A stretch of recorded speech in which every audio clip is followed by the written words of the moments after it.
Hospitals full. Disease spreads. More shutdowns ordered.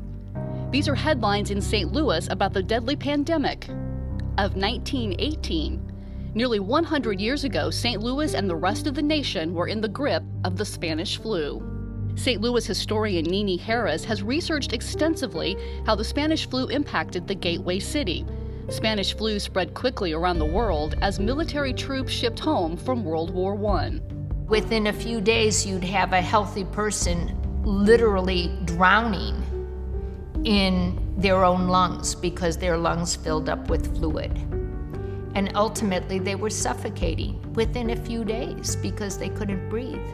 Death from the so-called grip ravaged East Coast towns like Philadelphia, but total death counts here in St. Louis were markedly lower. As any good public health student learns in their sort of epidemiology 101, the difference between what happened in St. Louis and what happened in the city of Philadelphia during the Spanish flu or the 1918 flu.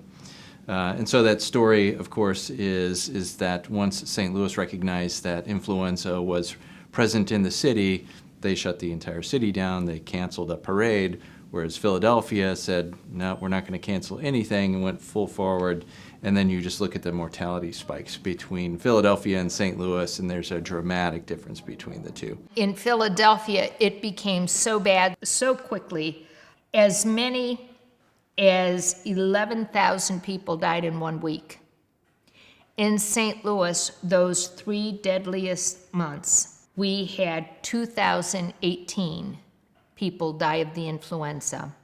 And what made the difference? Many credit Max Starkloff, St. Louis's health commissioner in 1918. Both Max and his father become very prominent physicians in St. Louis. But they carry on medicine like warriors go out on a mission. They are relentless when it comes to public health. Word doesn't travel like it does now.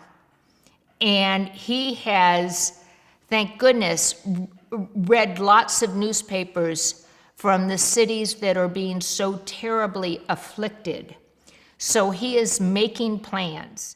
How did he do it? Some techniques that might sound familiar. Not nearly as advanced as the mask we have now, but nonetheless provided some level of protection, particularly if everybody wore one. In November, right before Armistice Day, there was an even stricter ban on gatherings. Anything that wasn't critical was shut down for a short term, 4 days. What is politically and socially volatile now was controversial then, too. People objected, businesses objected. The mayor was, oh my God, I've got to get reelected. How am I going to deal with this? There was a lot of complaint, but ultimately, he, as much through his force of personality and his ability to communicate how serious a threat this was, made it clear that, yeah, that you're going to lose money shutting down. This is going to be a great burden. But the alternative is going to be so many deaths. The proverb is that we should learn the lessons of history so that history does not repeat itself. So did we learn anything from the pandemic of 1918? The city of St. Louis in 1918, again, experienced what we're calling COVID fatigue now. And it was fatigue for the restrictions that were in place with influenza. And so the city of St. Louis began relaxing a lot of the restrictions of social distancing, things like that.